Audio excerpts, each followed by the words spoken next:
हरे कृष्णा। मैं नवनीत व्यास astro channel में आप लोगों का फिर से बहुत बहुत स्वागत करता हूँ।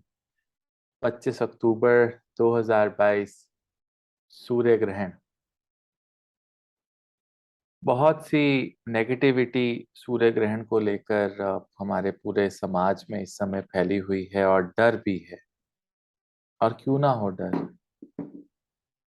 क्योंकि 26 दिसंबर 2 साल पहले 2020 में ऐसा ही ग्रहण लगा था और उसके बाद हमने कभी कोरोना, कोविड, इतनी सारी डेथ्स, लॉकडाउन, ये सब नहीं देखा था। वैसे तो ये खगोलीय एक घटना है, एक you know N astronomical event. परंतु जब भी सूर्य ग्रहण लगता है ना, एक बात याद रखिएगा,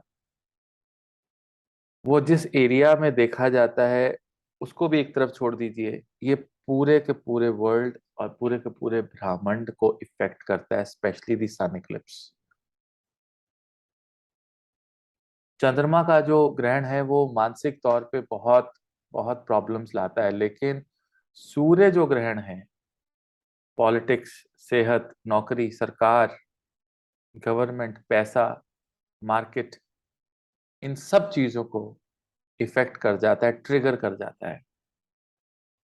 अब ट्रिगर करने का मतलब हमेशा बुरा नहीं होता, अच्छा भी हो सकता है, लेकिन ग्रहण एक ऐसी चीज है जो कहीं ना कहीं पर थोड़ा सा कॉशियस होके चलने वाली स्थिति होती है।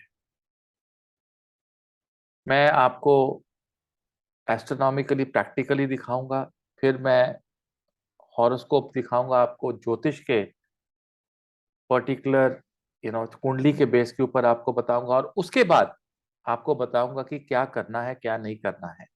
What are the dos and the don'ts. Screen share करता हूं और आपको जो ये घटना होने वाली है इसके बारे में आपको हम जानकारी देते हैं।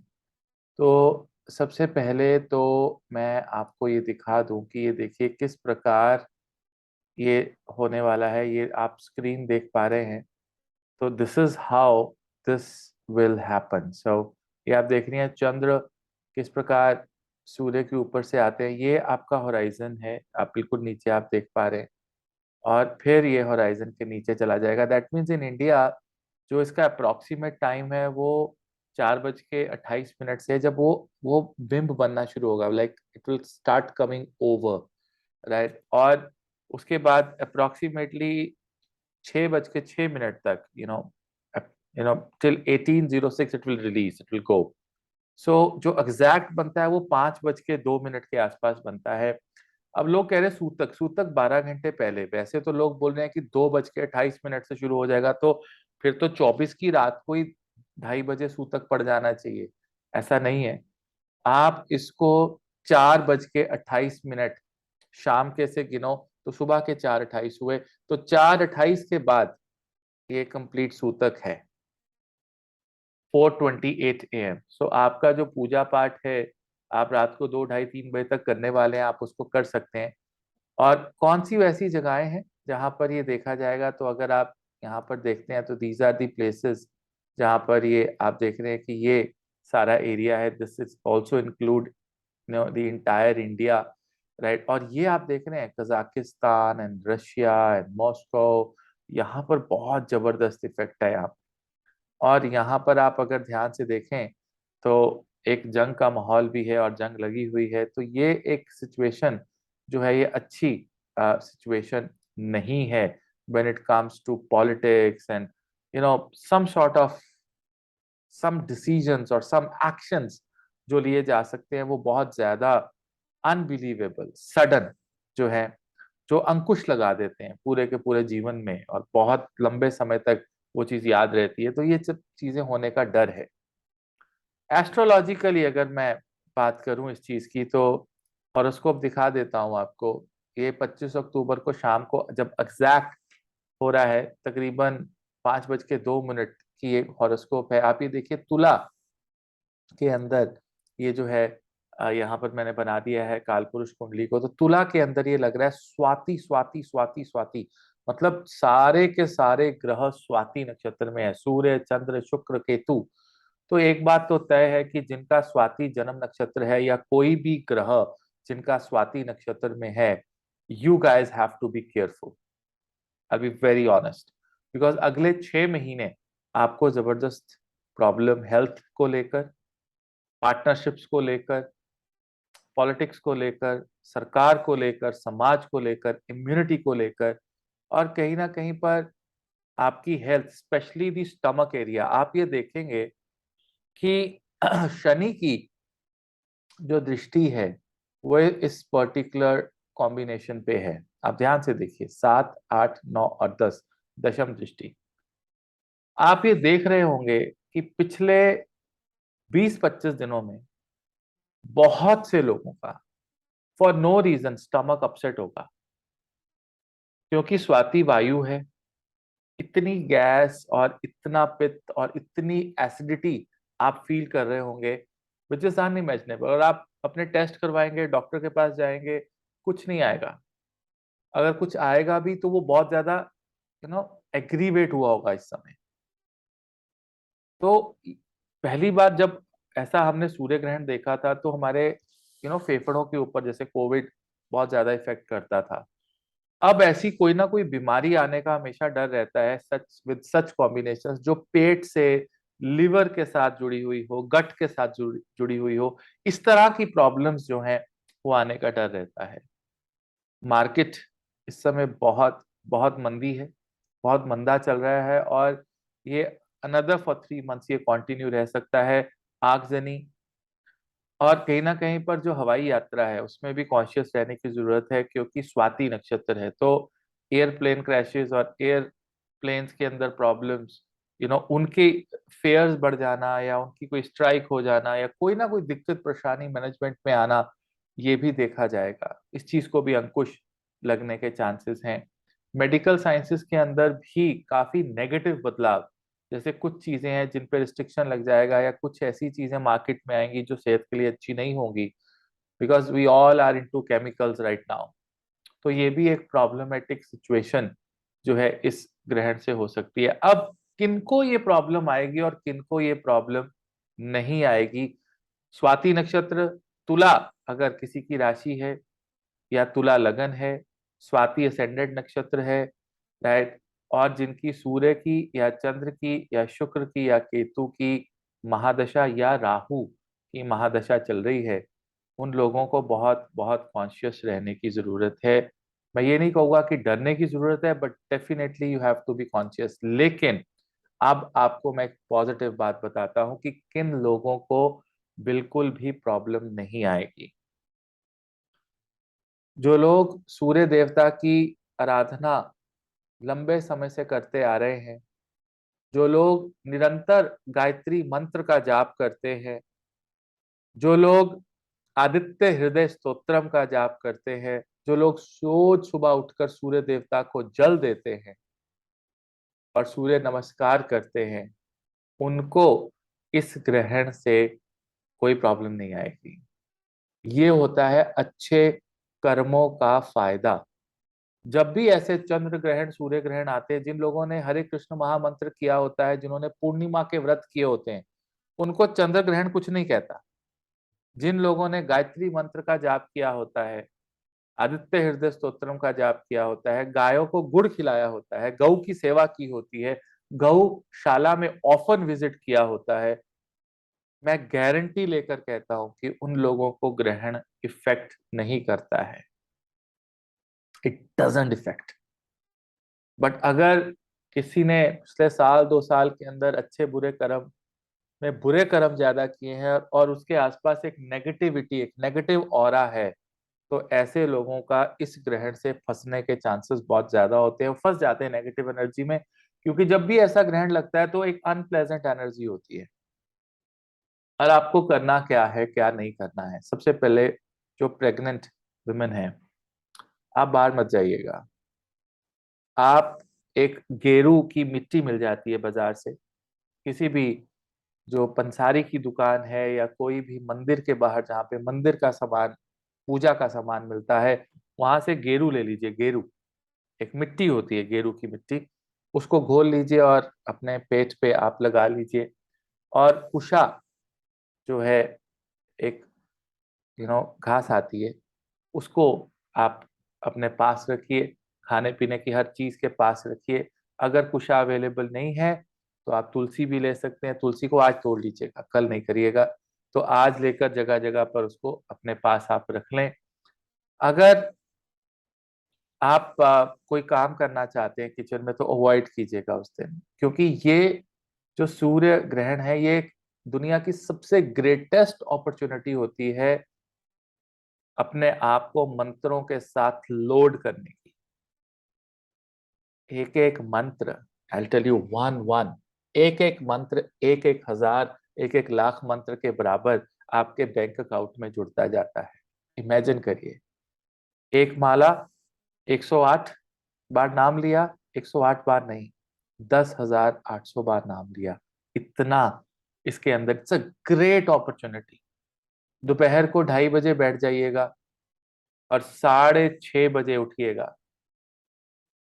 2:30 से लेके 6:30 तक आप इमेजिन करिएगा कि कितने मंत्र आपके हो जाएंगे। This is a golden opportunity. ये अपॉर्चुनिटी होती है सिद्धियां प्राप्त करने की। ये अपॉर्चुनिटी होती है सूर्य देवता के साथ खड़े हो जाने की कि हे सूर्य देव, आपको ग्रहण लग रहा है, मैं आपके साथ हूं। जब मुझे कभी जीवन में ग्रहण लगे तो मेरे साथ आ जाना, मैं आज आपके साथ हूं। कितनी बड़ी बात है। और सूर्य देवता जानते हैं आप, इतनी सी भी चीज नहीं है ब्रह्मांड में, और फिर भी इतना बड़ा हौसला रखकर ये बात आप कह रहे हैं। It's not a small thing. जितने भी जेमस्टोन्स आपने डाले होंगे, उतार के मंदिर में एक पर्टिकुलर थैली में या ड्रॉर में रख दीजिएगा। रुद्राक्ष उतार दीजिएगा अपने, मंदिर के दरवाजे बंद कर दीजिएगा, कर्टन्स कर दीजिएगा अपने मंदिर में। सुबह 4:30 बजे के बाद कोई भी एक्टिविटी, जैसे आज रात को हम जो यंत्र बना रहे हैं, वो तकरीबन मुझे लगता है कि 1 बजे तक 100% उसकी पूरी विधि खत्म हो जाएगी। और 1 बजे मैं उनको लॉक एंड की में रख दूंगा, जिसके हमने वो यंत्र बनाने हैं। उसके बाद हम उसको वेडनेसडे को 26 को मैं शाम को खोलूंगा जाके, क्योंकि ग्रहण के 24 घंटे बाद का भी जो समय होता है वो भी आसान नहीं होता है। अगर आप कोई नई परचेज कर रहे हैं तो कल मत करिएगा। कपड़े है, कोई गहना है, कोई भी नई चीज ले रहे हैं, प्लीज स्टॉप इट। मंगलवार है, उग्र वार है, और उग्र देवता की यहाँ पर आराधना करने से, नरसिंह देवता की आराधना करिए। नरसिंह अष्टकम है, नरसिंह देवता की आरती है, उसका मंत्र उसको जपिए, उसको उच्चारण कीजिए, उसको सुनिए। कभी कभी क्या होता है कि आप जब मंत्र रिसाइट करते हैं तो आप उसके साथ कनेक्टेड नहीं होते, आप ऐसे ही मंत्र रिसाइट करते रहते हैं। उसका फल मिलता है लेकिन स्ट्रॉन्ग फल नहीं मिलता है। कभी कभी जब आप मंत्रों को सुनते हैं तो आप ज्यादा डिवोशन के साथ कनेक्टेड होते हैं। सो वो सुनना ज्यादा बेटर है as compare to directionless chant करना। अगर चैंट करना भी है तो बिल्कुल कॉन्शियस होकर चैंट करिए, भगवान की भक्ति में लीन होकर आप चैंट करिए, फिर उसका फायदा है। अदरवाइज अगर आप डिवोशन के साथ सुन सकते हैं, it is equally good, in fact it is better than chanting. अगर आपका स्वाति नक्षत्र है या कोई भी ग्रह स्वाति में है, जैसे मैंने कहा सूर्य चंद्र केतु शुक्र की कोई भी दशा चल रही है, तो आप घर से बाहर मत निकलिएगा सूर्य के डायरेक्ट कांटेक्ट में। वैसे तो सूर्य हमारे घर पे भी पहुंच सकते हैं, इट्स लाइक वेरी पावरफुल, लेकिन एक जो डायरेक्ट कांटेक्ट होता है, और स्पेशली मैंने ये देखा है कि अगर आप उस पर्टिकुलर टाइम में नॉनवेज खा लेते हैं या बूज करते हैं, तो एक तो पहले ही अनप्लेजेंट एनर्जी है, और अनप्लेजेंट एनर्जी आप अंदर लेके जाते हैं तो सिवियर प्रॉब्लम्स आपके लाइफ में आ सकती है। ये देखिए एकदम से लाइट बढ़ गई, ये कुदरत होती है, मैं नहीं करता हूँ। और ये मैसेज चाहते हैं कि आप तक ये जाए, चाहते हैं सब लोग। कुदरत चाहती है, सूर्य देवता चाहते हैं कि कल के दिन आप किसी भी प्रकार का तमस भोजन, राजसिक भोजन आप मत करिएगा, कम खाइएगा। अपनी एक्टिविटी को कम करके मेडिटेशन की तरफ लग जाइएगा, और जितना पूजा पाठ कर सकते हैं उतना आप करिएगा। सबसे पहले ओम नमः शिवाय जितना जप सकते हैं करिएगा। आधे आधे टाइम को डिवाइड कर लीजिए, 4 घंटे हैं आपके पास, 2 घंटे आप बोलिए ओम नमः शिवाय, और 2 घंटे बोलिए आप ओम शिवाय नमः। अब क्या फर्क है ओम नमः शिवाय और ओम शिवाय नमः में? ओम नमः शिवाय षडाक्षरी है, जो 6th हाउस में आपकी जितनी षड रिपुस हैं, काम क्रोध लोभ मोह, बीमारियां, लिटिगेशन, प्रॉब्लम, दुश्मन, इन सबको खत्म कर देता है ओम नमः शिवाय। और ओम शिवाय नमः से आपका भोले बाबा के साथ प्यार का रिश्ता जुड़ जाता है। अब आप देखिए, अगर आप अपनी षड रिपुस को कंट्रोल कर सकते हैं तो फिर ओम शिवाय नमः करिए, फिर आपका प्यार एक एक एक ऐसा बंधन, संबंध महादेव के साथ बन जाएगा जो आपने सोचा भी नहीं होगा। महादेव आपसे प्यार करेंगे और आप उनसे। ओम शिवाय नमः से और ओम नमः शिवाय से आपकी जितनी भी अंदर विकार है, विष है, जहर है, वो सब खत्म हो जाता है। तो मैं क्या करता हूँ, मैं दोनों चीजें करता हूँ। मैं दिन में करता हूँ ओम नमः शिवाय, और रात में करता हूँ ओम शिवाय नमः। एक और जबरदस्त बात बताता हूँ कि अगर किसी का दिन खराब जाता हो तो उसकी रेमेडी रात को की जाती है, और अगर किसी की रात खराब जाती हो तो उसकी रेमेडी दिन में की जाती है। षड रिपुस को रात में कंट्रोल करने की जरूरत होती है, इसलिए उसका मंत्र दिन में किया जाता है। और दिन को अच्छा बनाने के लिए आपको भोले बाबा के प्यार की जरूरत है, इसलिए ये वाला मंत्र रात को किया जाता है। सिंपल। आई होप आपको ये कॉन्सेप्ट समझ में आओ। घबराइए मत। अच्छे कर्म किए हैं तो कोई डरने की जरूरत नहीं है, अगर बुरे कर्म है तो अपॉर्चुनिटी दे रहा हूं नाम जपने की। 2 घंटे ओम नमः शिवाय, 2 घंटे ओम शिवाय नमः। और नरसिंह देवता को मत भूलिएगा, नरसिंह देवता का स्तोत्र, आरती आप ये करिए, और आराम से अगले 6 महीने निकल जाएंगे। अच्छे कर्म करिए, लोगों की मदद करिए, सूर्य देवता की आराधना करिए, हेल्प करिए लोगों की। इतना ही है और कुछ भी नहीं है। जो जेमस्टोन उतारे होंगे नेक्स्ट डे गंगा जल के साथ धो के डाल दीजिएगा। प्रेग्नेंट जो मेरी बहनें हैं वो खास ध्यान रखें, अपनी मोबिलिटी कम कर दें, और कुछ डरने की जरूरत नहीं है। ये परमात्मा, ये जो शक्तियां ऊपर बैठी हैं, ये हमें मदद करने के लिए ही बैठी हैं। हमें मदद लेनी नहीं आती है, और अगर लेनी आ जाए तो जीवन बहुत आसान हो जाता है। आप सबको दिवाली की बहुत बहुत शुभकामनाएं। आपके घर हमेशा चमकते रहें, खुश रहें, आप लोग सदा सुखी रहें। हरे कृष्णा, हर हर महादेव।